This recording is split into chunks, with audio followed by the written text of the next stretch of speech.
well so far, because time definitely flies. We're already in week 3. I think the mic is Echo. It doesn't echo. Is it better? Better, okay. So I'll use my network voice a little bit more. So we've seen chapter 1 and chapter 2. Chapter 2 is about money supply, right? Monetary policy, and also lender of last resort, the central bank. Again, who is the lender of last resort? Who is the central bank? Any thoughts? Who are the 3 major regulators of banks? Just a quick reminder of what we saw in chapter 2. So which one is the central bank? Federal Reserve, right? Federal Reserve is the central bank that manages the monetary policy. Basically, they sort of govern the money supply, the interest rates, and also the federal funds rate. And then the 3 major bank regulators are the Federal Reserve for sure. They regulate the members of the Federal Reserve System. If the banks decide to join the Federal Reserve System, they become a member of the Federal Reserve System. They're regulated and supervised by the Federal Reserve.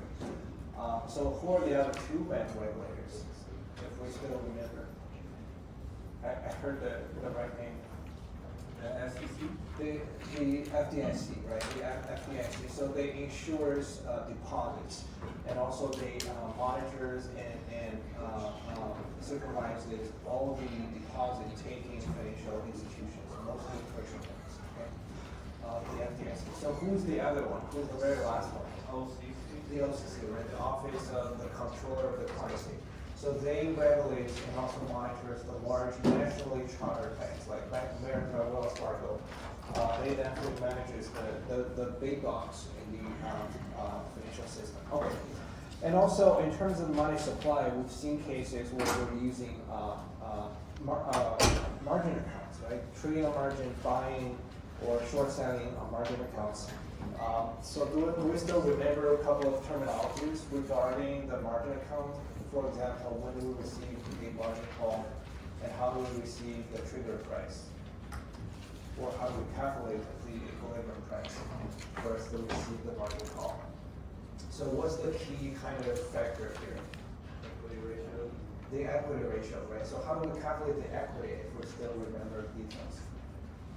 So for example, if we think about it, trading our, in a long position, trading on market, buying on market, for example. So what is our assets? What is our liability in that account? The purpose of us establishing a margin account is to borrow more capital, right? Borrow more money from brokerages or from brokers. Once we borrow more equity, how do we calculate the equity amount? What would be our assets and liabilities? Any thoughts? So the assets would be the market value of the entire margin account, including the market cap of the entire shares that we're handling. And for example, if we want to buy 1,000 shares of Google, the market value is going to be our assets. Okay, so that is going to fluctuate over time. And what is our liability? What is our borrowing capital here in the margin account? That's the borrowed money from the broker, right? So that's going to be our liability. That part doesn't change at all. So the borrowed amount will be the borrowed amount no matter what happens. How do we calculate the equity portion? It's going to be the difference between the 2, right? We use the market value of the entire shares, which is the assets, minus the liability, which is the borrowed amount. So we're going to use this equity ratio to calculate the trigger price for us to receive margin.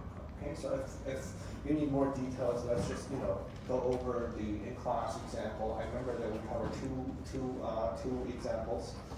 Just go over those 2 examples. So one will show up in the homework assignment for sure. The same question. So I'm thinking about giving another one like with different numbers, just to sort of solidify our understanding of this case. Okay. Any questions or comments regarding chapter 1 and chapter 2?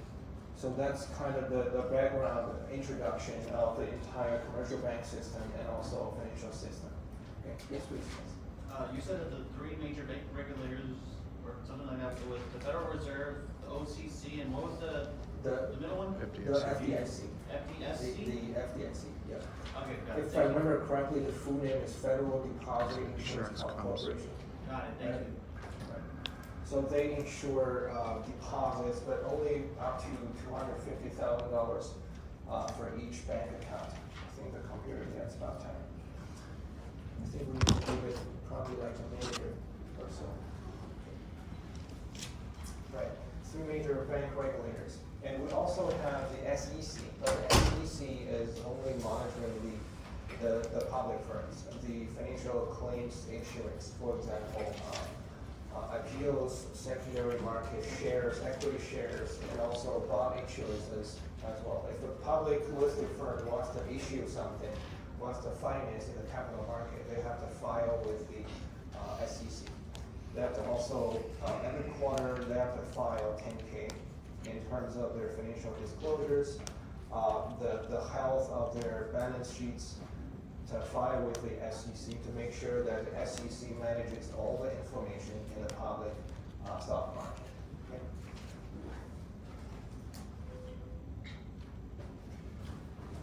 Okay, I'm sorry. So starting from today, so things are getting a little more technical, but interesting. I'll go as slow as possible because starting from chapter 3, we're going to start talking about chapter 3. We're right here actually. So we're going to combine actually chapter 3 and chapter 4 to talk about the foundations of asset prices. Okay, so we're definitely touching base of the most important stuff in the financial system. The foundations of interest rates, how do we define rates of return? Basically, what do we care about at the end of the day? If we're, doing finance, returns, right? We want to make money. That's one of the most important things. Return is one thing, risk is the other. So we're going to combine return and risk to sort of analyze their static relationship between each other. And also, we're going to specifically talk about the dynamics of the interest rates using chapter 4 and chapter 5, because things can be time varying, right? If we make the simple assumption that interest rates will remain the same over time, we have a static price for a bond, for a stock, for pretty much anything. However, that interest rate, that discount rate is time varying, can be changing over time. So how do we incorporate this dynamics? Okay. This is the slides for chapter 3. Basically, we're not gonna just talk about the slides. That's gonna be too boring. So do we want to still just focus on the dog camera and then have a good, very well organized lecture notes? That'll be easier and more straightforward for us, I think. Okay. If you have time and if you're interested, I strongly recommend you to just go through the slides because it covers a lot of interesting examples and also definitions. For example, time value of money. How do we value college education, right? If we know that we're going to be making an additional wage or salary in the following 2 or 5 years, how do we take that into account to value to evaluate the value of college education? So a short answer to that is we just have to calculate the present value of the future cash flows. Okay, so if we only look at the 4-year time window here, we'll be making an additional $7,200 in year 1, and then the same in year 2, so on and so forth.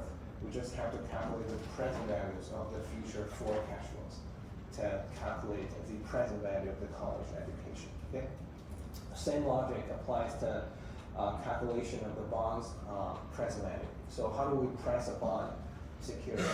How do we price any fixed income security, knowing that we're going to receive a certain amount of cash flow on a yearly basis or semi-yearly basis? How do we basically price that bond security? So all we have to do is to calculate the present value of all the future cash flows because we know the timing, we know the amounts of the future cash flows. Okay, so we're going to summarize all of these topics in a couple of different equations. How about we shift to the camera here, and then we can have a good lecture notes. So now we're talking about chapter 3. Okay, starting from chapter 3, but in chapter 3, everything is static. We're not talking about time-changing nature of things. We just assume that everything stays the same level, especially for the interest rates. Okay, so we assume that the discount rate or the interest rate does not change. We just use that, fixed or static interest rates to do the calculation. First definition is so-called compounding and discounting. Basically, that's related to the time value of money.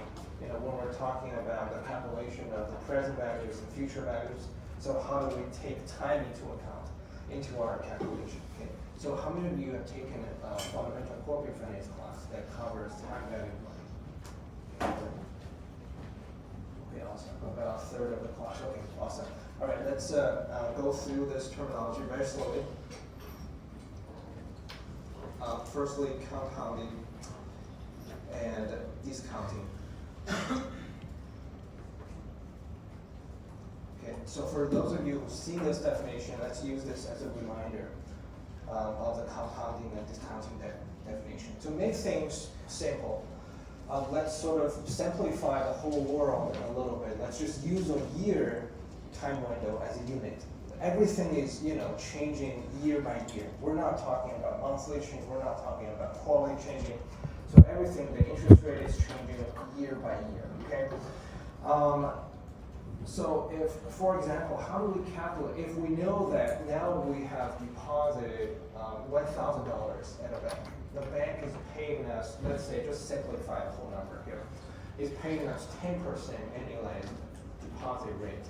So how much money are we gonna get in 10 years? How do we do the calculation here? If we're using the compounding calculation regime, if we deposit $1,000 today, and then the bank is paying us 10% annualized deposit rate. If we redeposit the same thing, including the principal and the interest rate at the end of each year, in 10 years, how much money do we have? So you go over like your future values, your present values. Well, the future value is what you're looking for, but you do your payments and then Right. your interest. And but you, since you're doing, you said it's compounded annually. Annually. Okay, so there's just one. Yeah. Right, exactly. That's a really good answer. Any other thoughts? So how do we, you know, write down a good equation or pricing formula to calculate the future value in 10 years? Any thoughts? We couldn't just type it in our calculator. So on Excel, for the present value, put 1,000. Future value is 0. Payment, 1,000. You said the interest rate was 10%, right? 10% annually. 10% for the interest rate, and then, yeah, you would enter equal FV. Exactly. So, Both of your answers are super correct. So if we want to simplify the whole kind of example situation a little bit more, we can write down the 1,000 present value, or, you know, it's currently how much we have just deposited at the bank. Okay, so this is our principal or present value. So we use PV to represent the present value here. So we start growing on the basis of this present value, $1,000. Okay, the bank is going to pay us 10% deposit rate, which is super high. 1 plus 10%. So this is what? What is this multiplication here? If we use $1,000 times 1 plus 10% annual deposit rate, what is this whole thing that we're calculating? the time value. After 1 year, right? The amount we earn after 12 months or 1 year. Exactly. Okay, so what's going to happen at the end of the first year? So we've earned this much. You'd have, We go ahead. Sorry. Do we want to take out the 1,000 and then redeposit the 1,000 and cash the interest in our pocket? Or do we want to redeposit everything, basically, including the 1,000 present value or principal and the 10% interest? We want to redeposit pretty much everything. We carry everything over onto the second year and then start earning additional interests. Okay, so how much will we be earning at the end of second year? Second year. Right, we're gonna earn an additional 1 plus 10%. So at the end of second year, we're basically compounding everything we had at the end of first year and carry that over onto the second year. Okay, so the whole thing, which is $1,000 plus the 10% interest, is going to be our new basis for the second year. Okay, and that's exactly what we're trying to capture here. We're using the 1,000 as the basis, as a starting point, times 1 plus the 10%, and we compound it for 2 years. And this is how much we'll end up with at the end of year 2. Okay, so using the same logic, how much do we have at the end of year 3?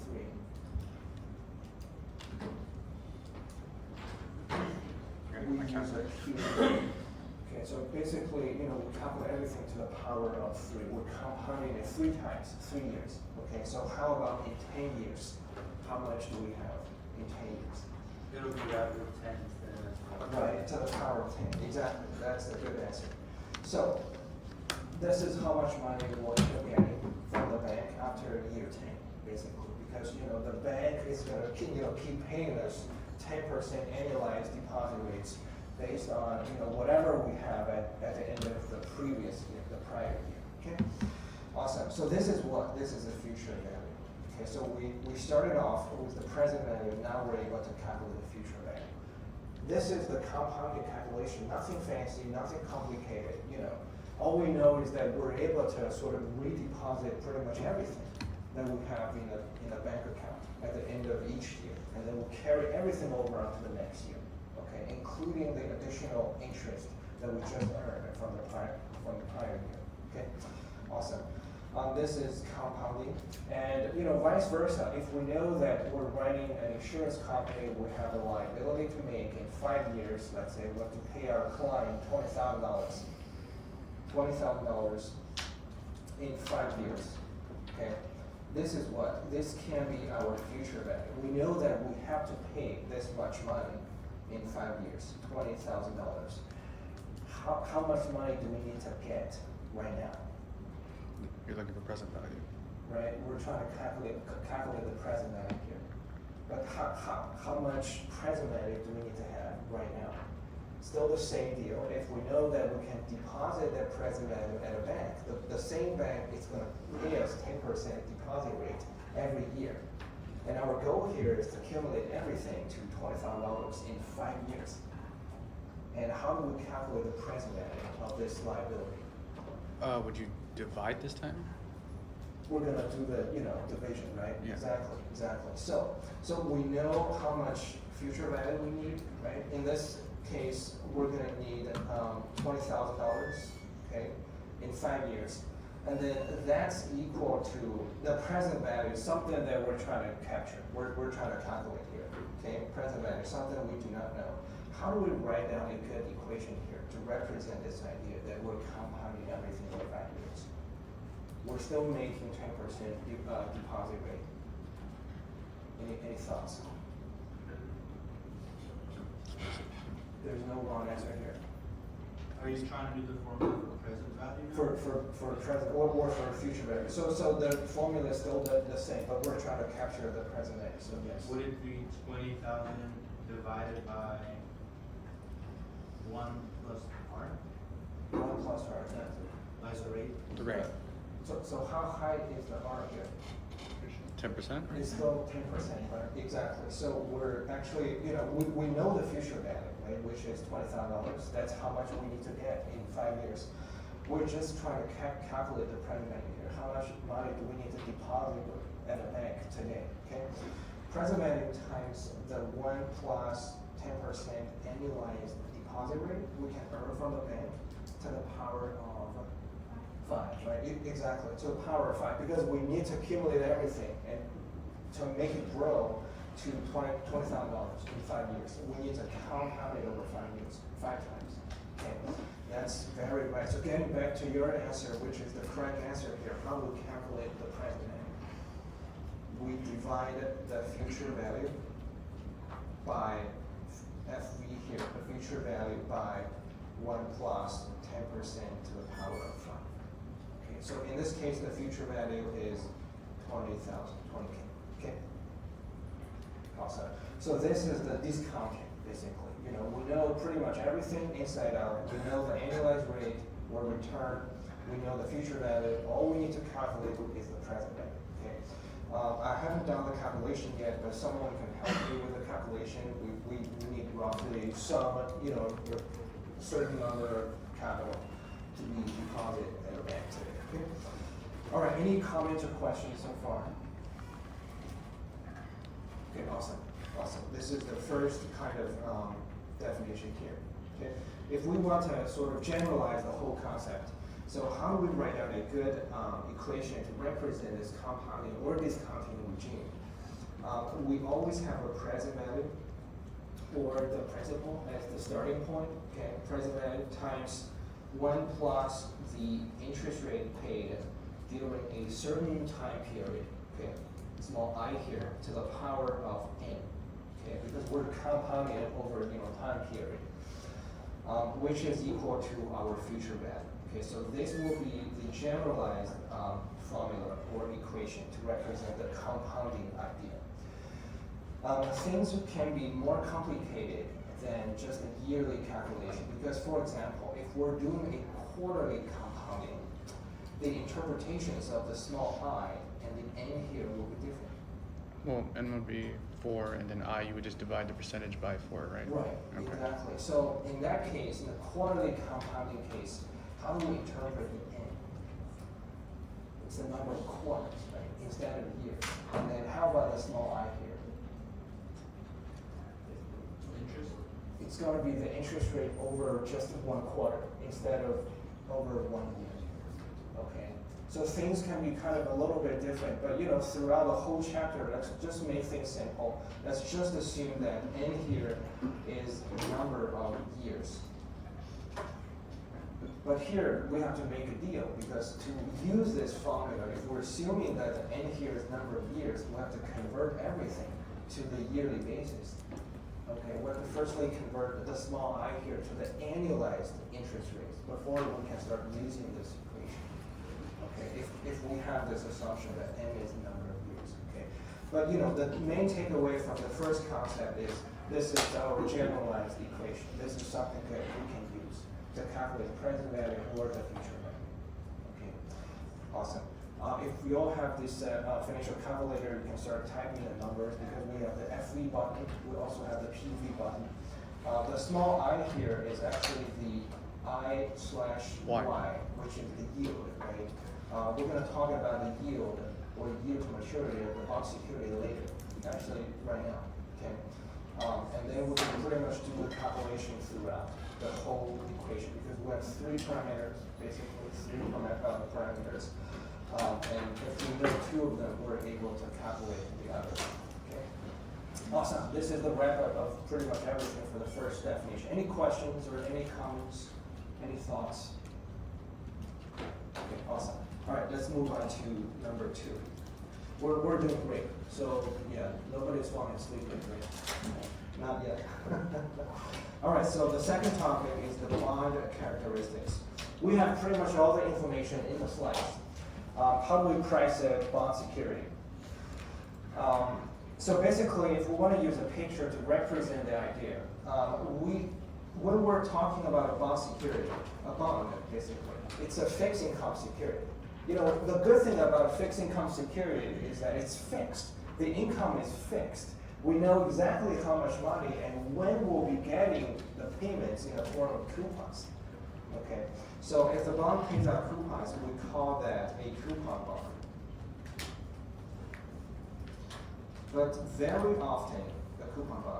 But very often, we see bond securities that do not pay coupons. So we call those bonds zero coupon bonds.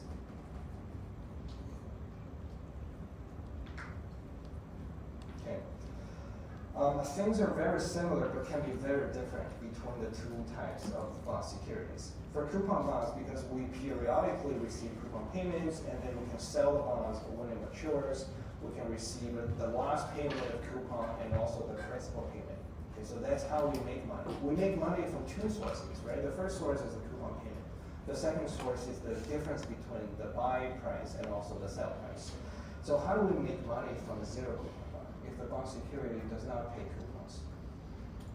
You buy at a discount. We buy the bond security at a discount. That's a very good answer. So we buy low and sell high. So how much money are we getting at the bond's maturity?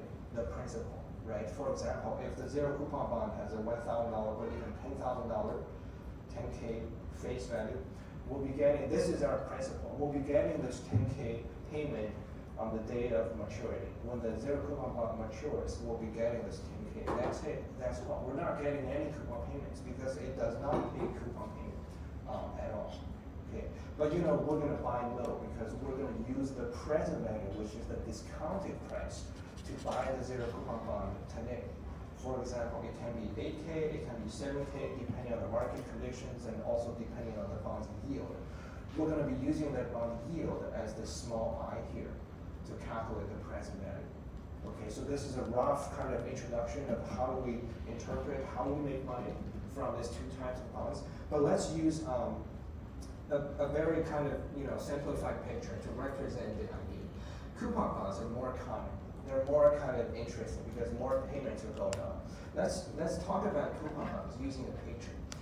Well, if we know that a bond security that pays out coupons every half year, every 6 months, is going to mature in 3 years. Okay, so what happens if we want to use a timeline to represent the cash flow? We're here today, time zero. We know that we only have 3 years. If we decide to buy this bond security, because the security is going to mature in 3 years. Okay, so what does the cash flow look like? Basically, if the coupon bond, we know that it's going to pay out coupons every half year. So each time when it pays out a coupon payment, the payment amount is going to be the same. No matter we receive the coupon payment in the middle of the year or at the end of the year, it can be just $30, it can be just $45, the same amount coupon payment. Okay, for example, we're going to receive the first coupon payment in 6 months. Right? For example, it's $30. Let's use a small c here to represent the coupon payment. And then at the end of the first year, we're going to get the same amount of coupon payment, another small c. And then when is our next coupon payment? Any thoughts? In another 6 months, right? In another 6 months, and then we have another coupon payment by the end of year 2. So in total, do we have the very last coupon payment on the maturity date? We do, right? We do. So we do receive the very last coupon payment on the maturity date, right before the bond matures. Okay, so how many coupon payments do we have in total throughout this 3-year time window? 6, right? 6 coupon payments. Because the coupon payment frequency is semi-annual in this example, okay? All right, so when is our principal being paid out? At the end.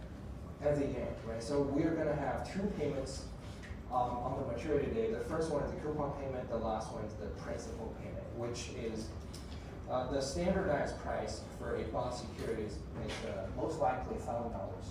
But very often we can see $10,000 face value for a fixed income securities as well. Okay, so the main takeaway from this payment is that we'll be getting 2 payments. The first one is the very last coupon payment, and the second payment is the principal payment. Okay, so now here comes the main question: how do we price the bond security? If we are an investor, if we want to buy this bond security, we know what's going to happen. So this is a done deal. The whole cash flow is going to be written in the fixed income securities contract. We know exactly when and how much we'll be getting paid. Okay, but the good thing about a fixed income is that we're able to price the bond security. But the question is how. Any thoughts? For example, we know that over a year's time window, if we just assume that the interest rate remains at a small I, it doesn't change over time. Okay, it remains at small I over the first year. It remains at small I in the second year, and also over the third year. It doesn't change over time. So, given all this information, how can we price this bond security to just get a present value or a fair market price to buy this bond security? Any thoughts? You would do time value of money, right? Time value. Yeah, you would. Right? Because we know that we're getting paid by a C in 6 months and another C in 12 months. We can specifically do 2 things. The first thing is we can sort of calculate the present values of all the future coupon payments. Okay, so now we're trying to capture or calculate the present value of the bond. How do we calculate that? First things first, how do we calculate the present value of the first coupon payment? Any thoughts? Whatever it is that they deposited at the beginning. right? That would be your present value, whatever it is that they put in there Right. for your deposits, right? But how do we calculate the present value of the first seat here? Oh, 1,000 divided by plus the interest rate. Right, so we're gonna use the amount of coupon payment. So both answers are correct, actually. So we're using the amount of first coupon payment divided by 1 plus the interest rate divided by 2. Because the small I here is over the entire 1 year time window. And we can firstly convert it to, semi-annual interest rates. And then this is our present value, the first coupon payment. Okay. So these two answers are both correct. And then how about the present value for the second coupon payment here? Same thing, but excluding 1,000, which would be 2, because it's the second. Exactly. So we have to sort of discount it over 2 periods. Here, 1 period being half a year time window. Okay. So to calculate the present value for the second coupon payment, because we know that it's going to happen in 12 months, in 2 time periods, we're going to use 1 plus the half year interest rate squared, because we have to discount it over 2 time periods. Okay, to calculate the present value of the second coupon payment. The third one still the same deal to the power of 3, all the way to the 6th one. Okay. So the summation across the whole different present values is going to be the present value just for the coupon payments, the entire future coupon payment cash flows. Okay. How about for the principal? Because we're still getting the principal at the end. How do we specifically calculate the present value of the principal here? Any thoughts? We know that the principal is a capital P here. Okay. It can be $1,000, it can be $10,000. To calculate the present value of the capital P here, we can use 1 plus this, still the half year interest rate to the power of 6. 6, right? Yeah. To the power of 6. Because we have in total 3-year time window, and then we are discounting it. It wouldn't be P plus C? Because you are getting another. The plus C is already here. Oh, okay. Yeah. I meant for that one though. Right. Okay. So the whole thing above is the present value for the entire future coupon payments, and then the small thing below is the present value of the principal payment. Okay. So for the very last maturity date payment, we're discounting everything, including the small c and also the capital P, by 6 time periods over 3-year time window, 6 times. We're discounting everything by 6 times. Okay.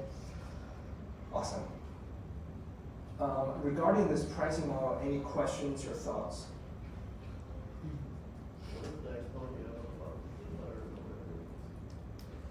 This one or this one? Oh, this one. Oh, that's a plus sign. The It's a 6. Which one are you talking about? Oh, this one, 6. Right. To the power of 6, because we're discounting everything 6 times. Awesome. So in this example, the coupon payment is a half year, right? Semi-annual. If we just convert everything to annual, basically, if we only assume that the bond security is going to pay coupon every year at the end of each year, so how do we modify this pricing formula? The formula is going to be simpler, actually. If we just assume that the You said every year, right? You said every pay year. coupon every year. Oh yeah, so wouldn't it just be I plus I? It's going to be 1 plus I, right? It's going to be 1 plus I, and also all the way to the power of only 3, because we're talking It's 3, about only okay. 3 years, 3 time periods. Okay, awesome. Any other questions or comments? This is kind of the generalized pricing model for bond security, for coupon bond security. Okay. All right, so this is the pricing model for coupon bonds. We know that if a bond security pays out coupon payments every now and then, but how about a zero coupon bond? If a bond security does not pay coupons, So how do we write down the pricing model here? wouldn't it just, so it doesn't pay a coupon, so wouldn't it just be C? Right. It would just be C, right? It's gonna be And then you're just- exponent, whatever it may be. Oh, C and P, yeah.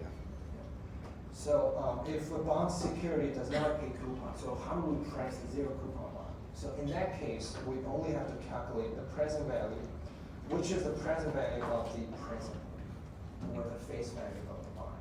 Okay, so if we use capital P here divided by the entire thing, 1 plus the small discount rate, small I here, to the power of n. And here again represents the number of time periods. It can be semi-year, half year, it can be a whole year. Okay. Is the doc camera too bright?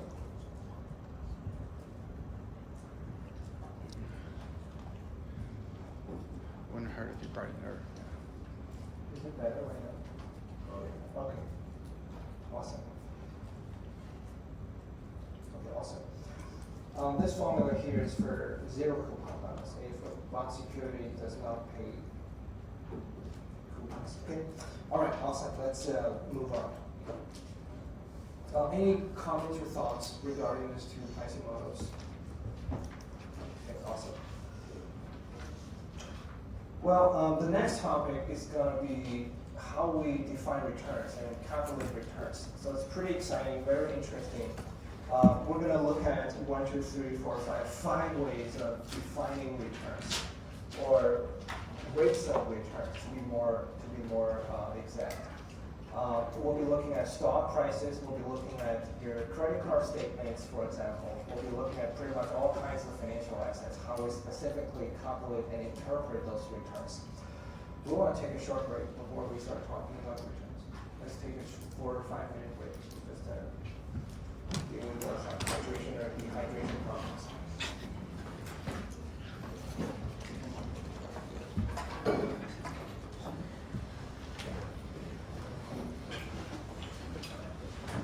I'm gonna go to the restroom. I can hold it.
just think about the pace so far.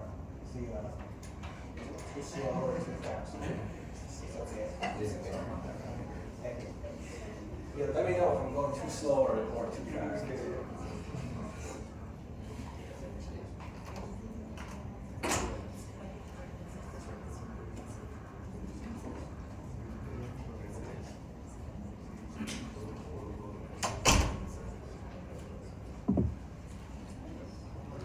We still have 7 people with an inactive Canvas account.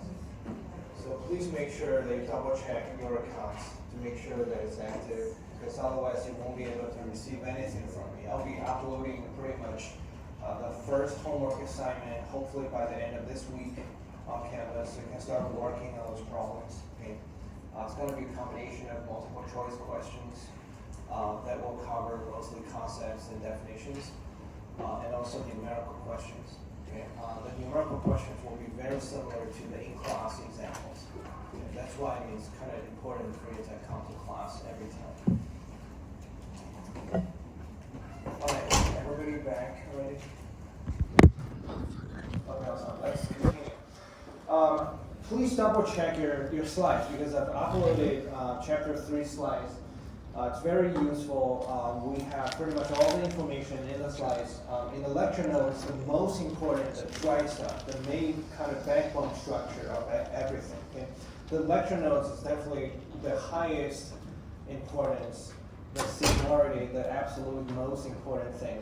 And then slides that contains pretty much everything, the compounding, discounting formulas, and also the pricing regime. Here's a very kind of interesting example about how we value college education. Basically, we're calculating the present value of the future year's additional wages. Okay, and then we have the timeline or the time frame of fixed income securities, specifically how we calculate the present value of the bond. So by present value, we're talking about the fair market price for the bond security. We just use these kind of different terminologies interchangeably. Present value, fair value, market price, or the price of the bond security, they are basically the same thing. Okay? We're calculating the present value of all the future cash flows. For example, in this case, we're receiving $50 coupon payment every time when a coupon is being paid out, and then eventually we're receiving $1,000 face value or par value of the bond security. Okay? So how do we price this bond? Which means that how much money do we have to spend to buy this bond security today? Okay, knowing that the bond is going to expire in 30 years in this example. Okay, so all we have to do is to calculate the present values of the entire future coupon payments and also the $1,000 par value. Okay, awesome. And then this is our kind of the favorite or old friend, right, that we just saw, the pricing model of the bond security. We're calculating everything in the present value sense, okay, in terms of each coupon payment and also the future value of the bond. Yield to maturity. So this definition can be complicated, but can be very straightforward. So how do we define yield to maturity? We probably have heard of this terminology a lot of times. People talk about yield to maturity in the capital markets all the time. How do we define yield to maturity for bond security? We have 3 major ways of defining yield to maturity or to interpret this terminology. First of all, the most straightforward way of defining this is how much money do we make? So basically the rate of return if we decide to invest in this bond security today. Okay. For example, the bond security is going to expire in 10 years. How do we define this yield to maturity for this 10-year maturity bond? Is that we buy the bond security today, we hold it until maturity. Is the annualized rate of return is called the yield to maturity to this bond security. Okay, so we're making 2 assumptions in interpreting this yield to maturity. The first one is we hold the bond security until maturity, and the second one is we're calculating the rate of return from the security on an annualized basis. Okay? In other words, this yield to maturity is always annualized. We're only talking about a whole year time window. We're not talking about quarterly. We're not talking about half year. When it comes to yield to maturity, it's always annualized. Okay? A second way of defining yield to maturity is, getting back to the pricing model here. If we're converting everything to a yearly basis, the coupon payment is being paid out every year at the end of each year. And then the small I here is going to be our yield to maturity. Right? Very simple, right? I mean, we're able to use the financial calculator to calculate this small I here. Because this small I here, if the coupon payment is annual frequency, this small I is going to be annualized, right? We're talking about a whole year time window to calculate this discount rate. Then the small I or the discount rate is going to be our yield to maturity, okay? And there's a third way of defining the yield to maturity, but that's going to be related to the real market quotations. For example, if we want to look at, what's happening in the real world, this is the real market quotations. If one day we all become a bond investor, if we're interested in investing in this fixed income securities, for example, we're interested in buying this bond. The maturity is already passed, but let's assume that we're still before this time stamp. The bond is going to mature on August 31st. Okay, so let's assume that we still have some time for the bond to mature. The coupon rate here is in percentage points, and it's always in percentage points. Okay, so in this case, it's highlighted row here. It's 2.75, which means that if the face value of this bond security is $1,000, how much money do we get in each coupon payment every time? Any thoughts? We use the 2.75% times the $1,000 face value. Okay, so we always use the $1,000 face value as the basis to do the calculation. Okay, so it means that each time when we receive the coupon payment, we're going to get $27.50 from coupon payments each time. Okay. And then the bid price is 104.256, ask price is 104.262. If we want to buy this coupon bond security, which price do we have to look at? If we're the buyer, The bid? the ask price, right? Oh. The ask, because if we want to buy, we have to deal with the dealer in the capital market, and then the ask price is the price they're willing to sell the security to us, actually. It's very interesting. In this case, these two prices, 104.2 something, are both percentage points. If we use the $1,000 face value and multiply by either of these two percentage points, we're going to get, for example, for the ask price, we're going to get $1,042.62 as the purchase price. We have to pay this price to buy this bond security. Okay, you might have the question that the face value is only $1,000. Why are we paying more than $1,000 to buy this bond security today? Because at the end of the day, on the maturity date, we're going to receive $1,000 and that's it. Any thoughts? We're paying a premium to buy this bond security, but we still want to make money, right? Why are we paying a higher price than the face value? Any thoughts? Because we're receiving coupon payments periodically, every half a year, every year. Each time we're going to receive $27.50. And So in most cases, does the coupon lap over the premium that you paid? It's not, but we still have to kind of calculate the present value of all the future coupons on top of the $1,000 par value. And this one, the ask price is very likely super close to the present value that we just calculated. So that present value has two components, right? The first component is the present value of the future or the face value, $1,000, and the second component is the present value of the entire future coupon payments. Okay. The change here is the yield to maturity change compared to yesterday's market close price. Okay. So it means that this bond price has gone up by 0.032%. It's a very small change. As we can see, the bond market is not very exciting, not super sexy. The risk is very low. That's why people like to use bond securities to sort of do the risk control, risk management. The very last column here, the asked yield to maturity, the asked yield is that if we pay the ask price today to buy this bond security and hold the bond security until its maturity, we're going to be making 1.366% annualized yield to maturity. This is going to be our rate of return, which is annualized. Okay, the very last comment, column is very important because that gives us a fresh idea, straightforward idea of how much rate of return we can expect from this bond security. So in this case, it's 1.366% annualized. Okay. Again, it's not a whole lot, but it's going to help a lot of people. All right, this is the real market quotation. Any questions or any thoughts so far? There are a couple of interesting takeaways, right, from this market quotation. The first one is the bid price versus the ask price.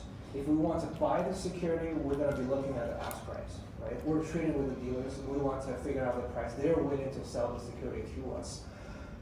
Vice versa, if we want to sell a bond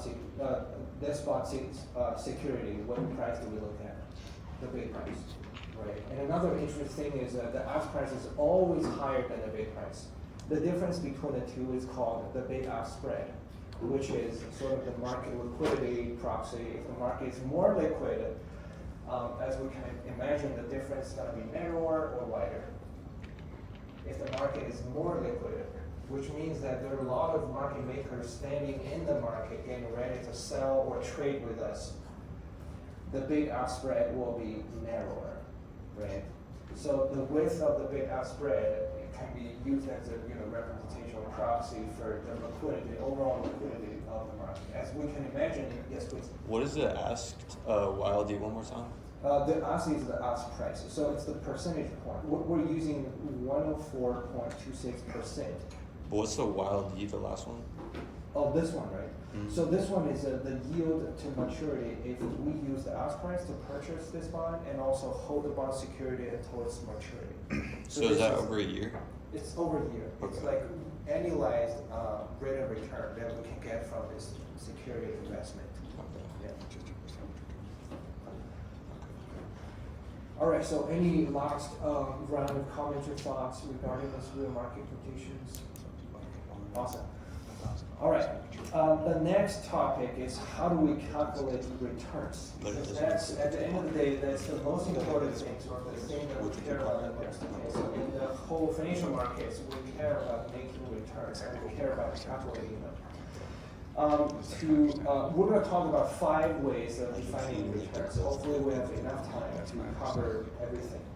I'm going to go relatively faster, but please let me know if you want me to repeat anything. Okay, so 5 ways of calculating returns. Let's still use the slides. Slides can be really good for us.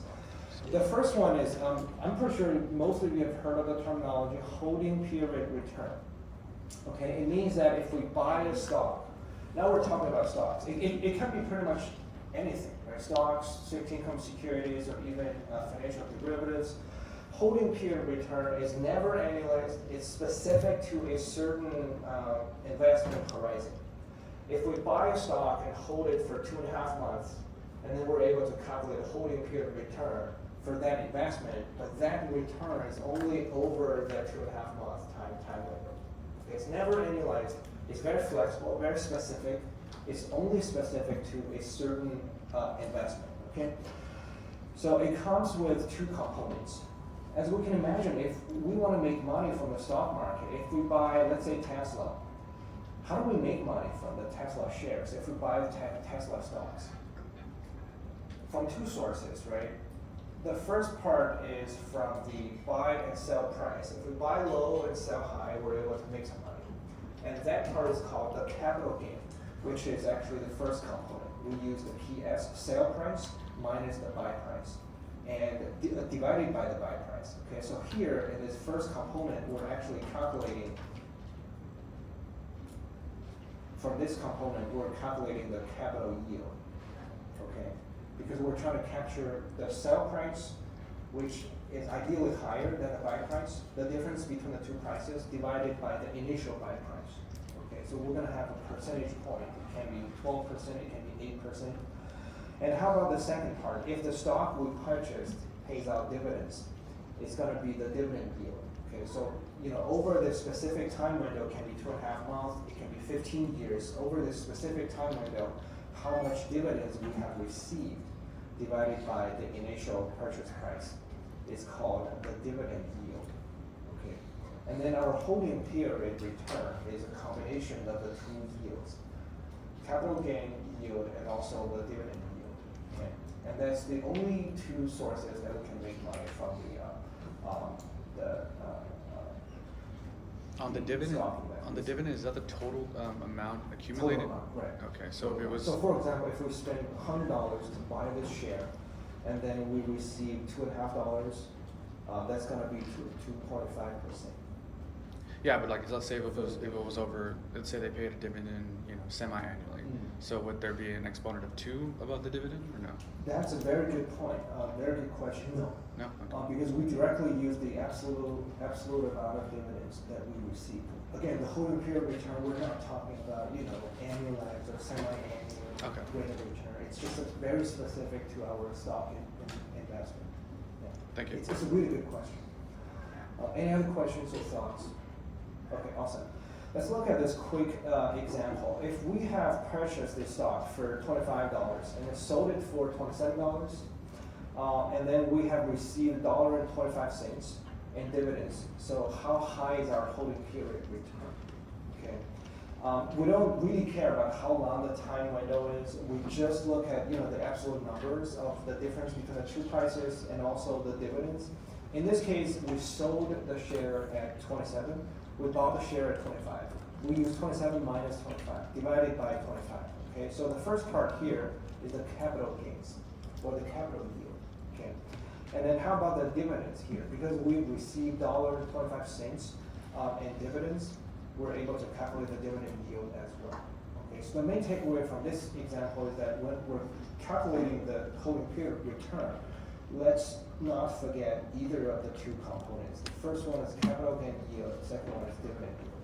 So as a combination, the entire holding period return is going to be 8% capital gain plus 5% dividend yield. It's going to be 13% in total. Okay, so this is our first definition of return or rate of return, holding period return. Again, the very last takeaway from this definition is this is not annualized return because we'll be looking at different ways of defining rates or returns. Those are going to be sometimes annualized. So let's just pay very special attention to the way we define these returns. Again, that's a really good question because holding period return, we're not talking about specific, annualized or semi-annual return. Okay. Awesome. All right. The next ways of defining returns. So we have arithmetic average, we have geometric average. Okay, you might be wondering how do we define these two returns? These two returns might not be as common as holding period return or yield to maturity, but let's look at this very kind of interesting example. Okay, suppose that we're running a hedge fund. We're running a hedge fund. We made our investments. We selected some stocks, and then our pool of portfolio starts to grow, right? To start to fluctuate with the market. We're looking at a whole year time window. Now the entire investment horizon, the whole year long. But we have broken it down to 4 quarters. We have the financial disclosure report in terms of how well our portfolio has performed. Over the first quarter, our hedge fund has realized a 10% rate of return over the first quarter. Okay. Over the second quarter, we did even better. We realized a 25 quarterly return over the second quarter. Okay, so this is our hedge fund. If we can imagine this whole portfolio of thousands of different stocks. However, over the third quarter, our quarterly return is negative 20%. And then over the fourth quarter, it's a positive 20%. Okay, now here comes the question. How do we calculate the arithmetic average? Because we have to come up with just one number to give to our client to sort of report to them how well we've done over the past year, over the past 4 quarters.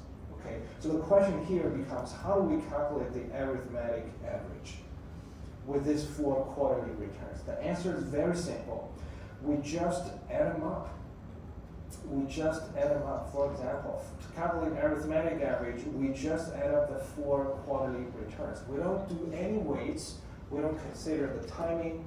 We don't consider who came first, who came later. We just add up the 4 quarterly returns. Positive 10% plus positive 25 minus 20 and plus positive 20 divided by 4. Right, because we have 4 quarters, which is the number of time periods we consider of the entire whole year time window.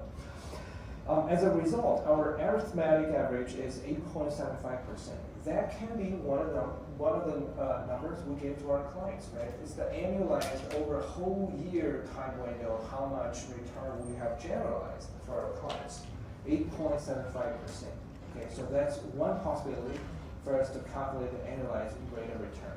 Just add them up and then do a simple average calculation. And we call that arithmetic average. Okay, so far any questions or comments regarding this one? Okay, awesome.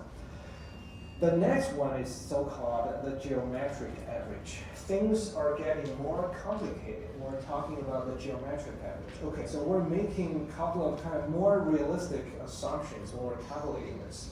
We're using the compounding region to calculate it. Okay, because in the real world, what happens is, if we think about it, over the first quarter we have realized a positive 10% quarterly return. So what do we do right after the first quarter for the second quarter? Do we carry everything over to the second quarter, right? Including the 10% earnings. We don't, so like for example, if we start off with $1 million initial investment, $1 million, we put it down in the stock market. How much money do we have at the end of the first quarter? 1.1 million, right? Because we realized a 10% quality return. We're going to use that 1.1 million, everything, we're going to carry that over onto the second quarter. So that's the right way to calculate this kind of, compounding regime, to calculate the real return from our investments. So we're going to do that. How do we reflect this idea that at the end of the first quarter, we're going to carry everything over onto the second quarter? How do we reflect this idea using a pricing formula here? So for example, when it comes to geometric average, so if we want to simplify the whole situation a little bit, let's assume that we just invested $1, okay, which is the initial investment, just 1 unit. How much money do we have at the end of the first quarter after realizing 10% quality return? $1.10.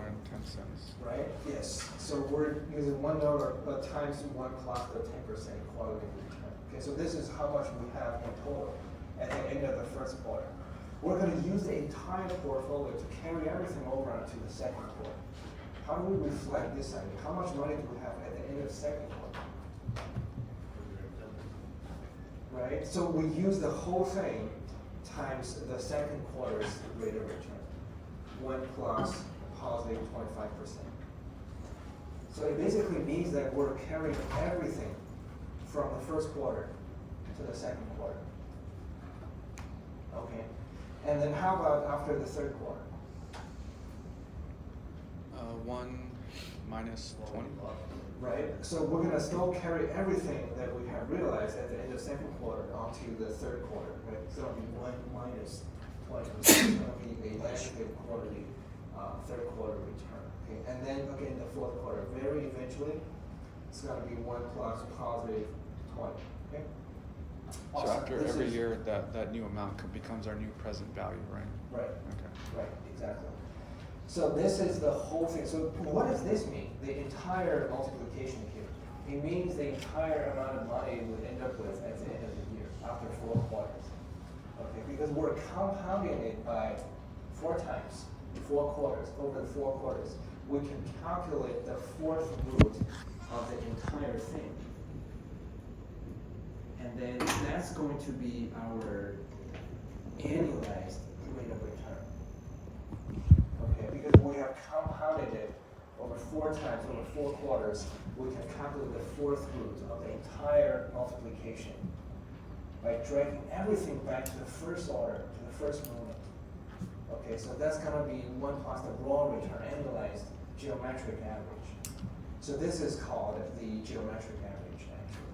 Okay, so we firstly compound it over no matter how many quarters, how many time periods we have, and then we calculate the 4th root of the cube root, etc., to drag it back to the very first order to get the annualized geometric average. Is there a preference between the geometric and the arithmetic and the? If you're a hedge fund manager, you want to always choose a higher number to to give it to your client. So there's no real preference, but that's a good question. It's really up to you. Since you asked this question, so what kind of differences do we get from these two returns? Like we can imagine what kind of differences are there between these two returns. For arithmetic average, we're not, we just simply add them up. There's no order, there's no, like, it's not sensitive to time. No matter, when we realize there's negative 20%. For example, if we realize a negative 20% over the first quarter versus the last quarter versus the third quarter, it doesn't matter. If we simply add them up, we're going to get the same number, 8.75. However, things might be different if when it comes to geometric average. If we realize the negative 20% over the first quarter, the calculation will be different, right? Because we're carrying over a smaller portfolio onto the second quarter. We're going to start growing slower. Things will be different. So the second way of calculation, the geometric average, is very time sensitive. It depends on the timing of the quarterly return. It also depends on the magnitude of the quarterly return. As we can imagine, if we're super lucky, if we can realize a 150% first quarter return, our portfolio will be more than double. And then we're gonna, do some dramatic things in the second quarter, third quarter. Things will be completely different. If we take into account for the timing and also for the magnitude of the quarterly return, things will be different. Okay, but in this specific example, the geometric average is slightly slower than the arithmetic average. Okay. Any other thoughts or comments? Okay, awesome. So how are we doing regarding the time? 506. 506, okay. Awesome. We have two other formal definitions, but I don't think it's going to be enough time for us to cover that. But please make sure. Another thing before I let you go.